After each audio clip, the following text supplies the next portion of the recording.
Uno, para fundar los análisis, tiende a desdramatizar aún las situaciones más graves. Realmente cuesta desdramatizar este episodio. ¿Por qué? A ver, uno puede referir que las instituciones norteamericanas, en su historia, han sido construidas con mucha sabiduría institucional para enfrentar una situación como esta. Un demagogo llega al gobierno. Bueno, hay todo un sistema de contrapesos, está el poder del Congreso, está el sistema judicial. Bien. Uno podría decir, bueno, una cosa es un candidato en campaña, en una campaña particularmente soez, de pésimo nivel, en todos los sentidos, y otra cosa es el gobierno. Bien, y podríamos seguir estableciendo algunos factores que nos dirían algo bastante razonable, que es que en los Estados Unidos el gobierno no es lo que dice el presidente.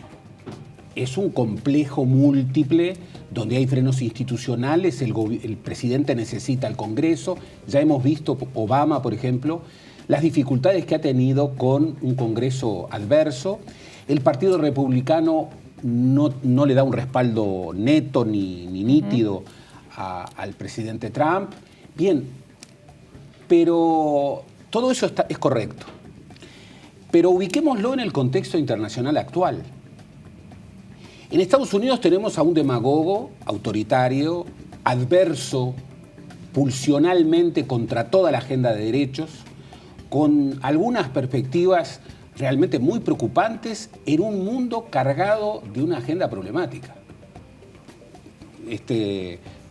Hiperproteccionismo, racismo, misoginia, contraposición contra los tratados multilaterales, por ejemplo, respecto al cambio climático. Está la duda de si Trump va a consolidar el compromiso norteamericano asumido por Obama para respaldar lo acordado en París.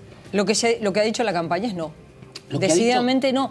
Es más, no está por no apoyar a las energías renovables, sino las no renovables. Bueno, esas industrias están subiendo su valor en el mercado precisamente a partir del triunfo de Trump.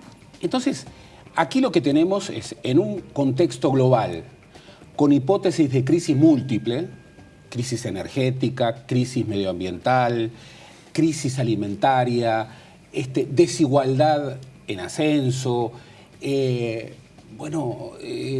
grandes transformaciones en los marcos de negociación de bienes, inversiones, servicios, con una situación muy difícil para los países menos desarrollados. Bueno, en ese contexto, el discurso de Trump realmente va en el sentido negativo. Pero además se suma a un contexto global en donde, en Rusia tenemos a Putin. Yo creo que Trump no es un demócrata. No es un demócrata. Creo que lo ha probado largamente. No es un demócrata. Creo que es un líder autoritario. Creo que Putin no es un demócrata. En una Rusia que no ha tenido democracia. No ha tenido democracia. Bien, pero tenemos el Islam y tenemos a Israel con el gobierno más a la derecha de toda su historia. Tenemos a Turquía con un dictador. Sí, con un régimen absolutamente autoritario. Tenemos que el dinamismo económico viene de Asia-Pacífico, en donde imperan los autoritarismos.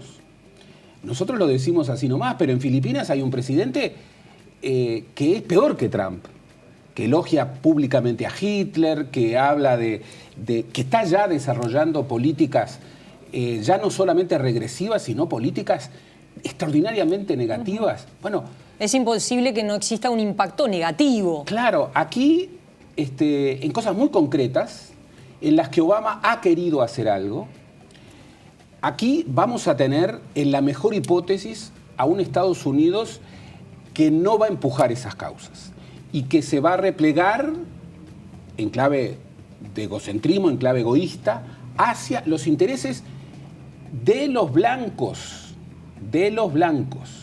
porque ni siquiera hacia los intereses del melting pot, de esa conjunción de minorías. Bueno, Entonces, bien, las claves institucionales están. Sí, los obreros norteamericanos que lo votaron, los trabajadores norteamericanos que lo votaron, tienen expectativa que seguramente Trump cumpla con lo que prometió.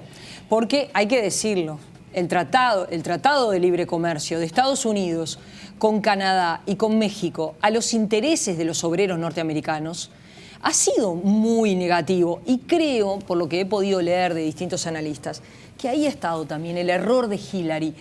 ¿Por qué? Porque Trump ha trabajado mucho sobre ese sector, diciéndoles los autos que hasta ahora se construyeran, aunque sea mentira, pero lo dijo, bueno, los autos que antes se construían en México, ahora los vamos a hacer en Estados Unidos. Y a la empresa Apple le quiero decir que los iPhone que antes se hacían en China, los vamos a hacer en Estados Unidos. Bueno, nosotros por supuesto que desconfiamos que eso no va a ocurrir, pero en los hechos con ese discurso ganó. Pero ya estamos incorporando una agenda que tiene en la base un supuesto equivocado. El hecho de que es el libre comercio el que ha hecho que los salarios de los trabajadores en los países desarrollados bajen. Cosa que es equivocada. Es equivocada. Hoy en el mundo tenemos cadenas de valor. Los países no producen bienes completos. Son cadenas de valor internacionales en donde quien gana es quien incorpora el eslabón en donde se agrega más valor. Estados Unidos tiene esos eslabones, los tuvo siempre. Lo que pasa es que esos eslabones no son la mano de obra de trabajo, no son las materias primas. En un iPhone, la tecnología, en un iPhone, sí, en donde hay a veces 1000 componentes, el eslabón que da tecnología se queda con el 60% del valor. Mientras que el eslabón que da el trabajo, juntar esos 1000 componentes, se queda con el 1, con el 2%. Ese es el tema. Entonces, Trump, el otro día escuchaba, la ciencia política norteamericana es muy cuantitativista, un análisis sobre el discurso de campaña de Trump y su confrontación, no respecto a opiniones, sino respecto a hechos de verdad o mentira. El 83% del discurso de Trump es mentira. Es mentira. 83%. El de Hillary Clinton, 19%. Y las percepciones, ¿cuáles eran? Al revés. Al revés. Que Trump dice la verdad, esa verdad que nadie quiere escuchar, logró convencer al electorado de eso. Pero ojo que no nos metamos en el mundo entero en la agenda de Trump. Y aquí miremos a América Latina. Yo creo que América Latina realmente tiene muchos motivos. Dijo que le va a bajar los impuestos a los ricos para impulsar la economía. Bueno, bien. Es el capitalismo salvaje. Es para que los pobres sean menos pobres, los ricos tienen que ser más ricos. Y ahí el factor derrame. Esa teoría falló. Pensemos en la década de los 90, en el Uruguay, cuando la economía creció y no derramó porque no se incrementaron los salarios. Pero no solamente en Uruguay falló. No, obviamente, poco el Uruguay. Falló en el mundo y eso ha sido reconocido. Sin embargo, en esto no va a haber cambios sustantivos porque Obama, que hablaba de un discurso de igualdad, sin embargo, frente a Wall Street, y este es un factor, hizo una salvación por parte del Estado de los peores capitales financieros, como tal vez nunca antes se haya hecho en la historia. Lo que ocurre es que aquí, en una agenda internacional muy complicado, vamos a tener un actor más que va a jugar en el mal lado, y es el actor decisivo. Motivos para que América Latina se preocupe y señale su preocupación. Como me comentabas que lo hizo Europa. El ministro de Relaciones Exteriores, ¿cuál es la primera señal? La primera señal, el ministro de Relaciones Exteriores del país más importante de Alemania. El domingo hemos convocado a todos los presidentes de gobierno de la Unión para evaluar el impacto de esto que ha ocurrido. Y mi opinión es que estoy muy preocupado y que este hombre es imprevisible. Bueno, si eso lo hace Alemania, y ojo, lo hace en términos de política clara, está dando una señal política. América Latina, por ejemplo, México, En México está en estado de shock. México tiene más de 3.000 kilómetros de frontera con los Estados Unidos. Ha unido su economía a la de Estados Unidos. El 85% de su comercio está radicado en los Estados Unidos. México es un país de 110 millones de personas. 30 millones más son mexicanos que viven en Estados Unidos, regularizados o no, en los Estados Unidos. El peso mexicano se ha devaluado en términos de desplome. Bueno, México está en estado de shock. ¿América Latina ve a México como un problema ajeno? Lo que le pasa a los mexicanos no nos pasa a nosotros. Cuba había iniciado, después de casi 60 años de bloqueo, bueno, un proceso de normalización de las relaciones. Se avanzó todo lo que se pudo dentro de las potestades ejecutivas que tenía el presidente Obama. Bien, se especulaba con que un nuevo Congreso podía abrir la puerta del fin del bloqueo, con el fin de algunas leyes, la ley Helms-Burton, la ley Torricelli. No. Bueno, ¿eso va a ocurrir o se va a interrumpir? Uno piensa que se va a interrumpir, entre otras cosas porque los cubanos que están en Miami... Bueno, han probado que siguen siendo un poder electoral. Y si el triunfo se lo da, está ahí. Porque los cubanos... El gran triunfo está ahí. Los cubanos que están en Florida no son un colectivo homogéneo. Allí hay gente del viejo lobby que presiona brutalmente, desde una perspectiva ultraconservadora, para una política agresiva de los Estados Unidos hacia Cuba. Pero están las nuevas generaciones de cubanos que lo que quieren, incluso sectores empresariales, es la normalización. Entre otras cosas porque les conviene la normalización. Porque a Cuba están llegando las inversiones europeas y los empresarios norteamericanos también quieren. ¿Qué va a hacer Trump? Tenemos algunas certezas. Entramos en una etapa de muy fuerte proteccionismo, Trump ha hablado en la campaña, con ese 83% de mentira, de renegociación de los tratados de libre comercio que ya tiene firmados. Bueno, el Tratado Transpacífico, firmado en febrero de este año, ¿lo va a aprobar este Congreso que termina cuando asume Trump? A la vez Trump tiene mayoría en ambas cámaras. Bueno, pero también hay muchas divisiones. El Partido Republicano tiene mayoría. Y este es otro tema. ¿Cuál es el vínculo? ¿Cuál es el vínculo? ¿Cuál es el vínculo de Trump con el Partido Republicano? ¿Podemos decir que el Partido Republicano en bloque va a respaldar cualquier propuesta de Trump? No. Va a tener que negociar.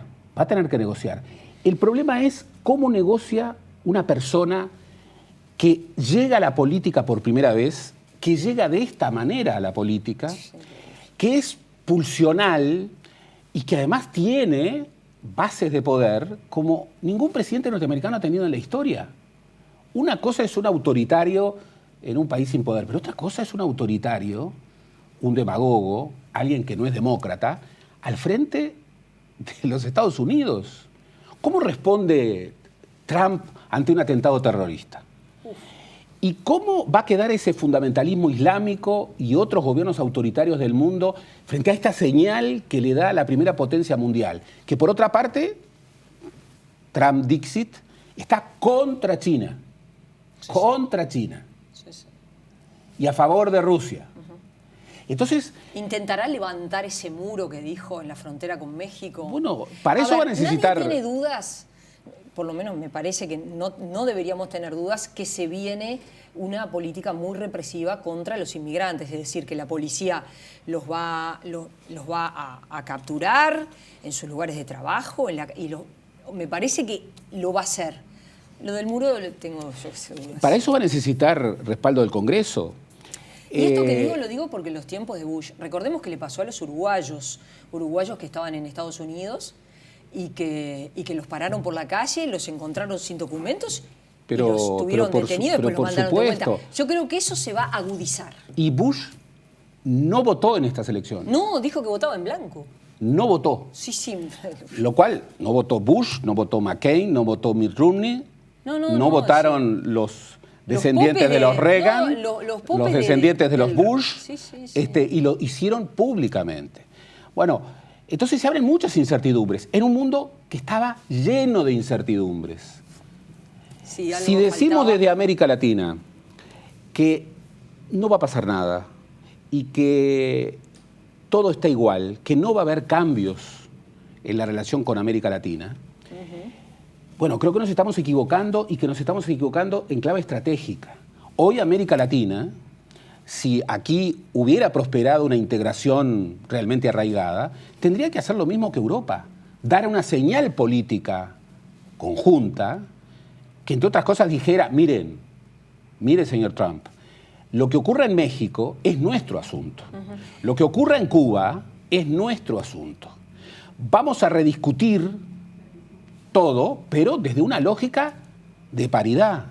Y esas señales políticas tienen momentos. Este es un momento para ello. ¿Qué es lo que estamos viendo?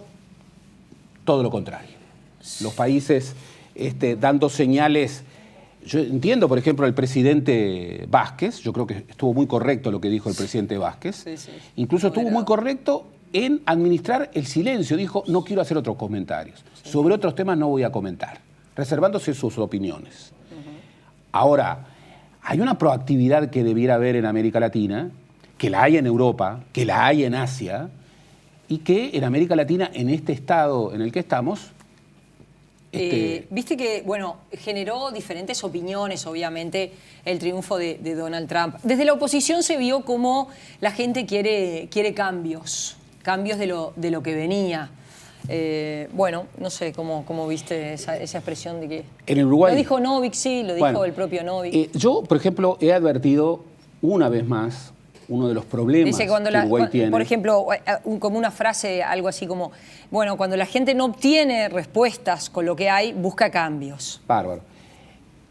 Yo ayer advertí una vez más, con mucha preocupación, en Uruguay, un rasgo que se viene consolidando y profundizando, que es el provincianismo.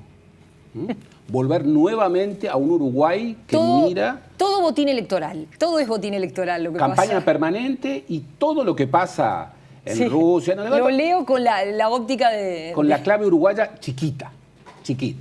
Error.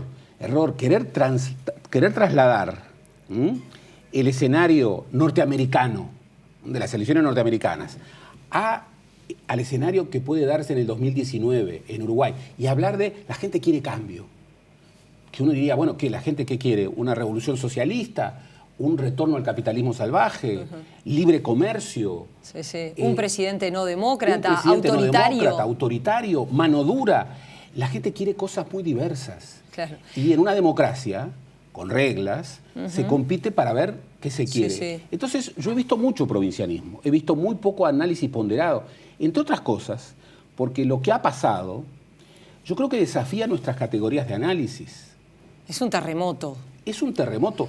Y Mujica dijo socorro y después agregó, Trump, bueno, es un síntoma de lo que nos está pasando. Es un síntoma de muchas cosas. También lo dijo el diputado socialista Gonzalo Sibila, ¿no? En claves muy diversas, expresiones en otros lugares del mundo.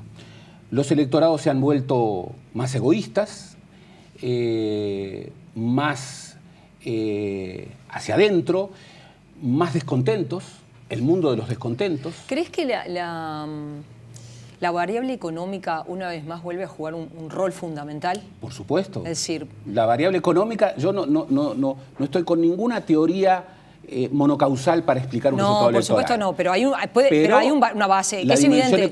La dimensión económica pesó y mucho, y es que evidentemente Estados Unidos está en un momento económico que no es bueno, que los trabajadores norteamericanos no la están pasando bien. El tema es si las políticas que ha anunciado Trump van a mejorar la situación económica. No, ni que hablar, que eso es otra historia. Yo te digo qué es lo que llevó a los trabajadores de Estados Unidos a tomar esta decisión. ¿Qué es lo que llevó al 45% de las mujeres que votaron el martes a votar a Trump? Después de las cosas que dijo. ¿Qué es lo que llevó a un 30% de los latinos que votaron? Sí, de los latinos que viven en Estados Unidos, por Trump? El 30%, el 8% de la población negra votó a Trump. ¿Qué es lo que llevó a trabajadores tradicionalmente demócratas que en las primarias demócratas votaron a Sanders, que está en las antípodas de Trump, a votar en las nacionales a Trump. ¿Qué es lo que llevó? Bueno, hay que analizarlo con mucho detenimiento. Pero una premisa del análisis. En cualquier hipótesis, aun cuando el Trump que vimos en la campaña no sea posible traducirlo a un Trump que va a estar en las decisiones, América Latina tiene muchos motivos para estar muy preocupada. Y debiera llevar a América Latina a algo que lamentablemente es una utopía, a pensar en una clave estratégica de manera conjunta, hacer algo como lo que está haciendo Europa o lo que está haciendo China y Asia.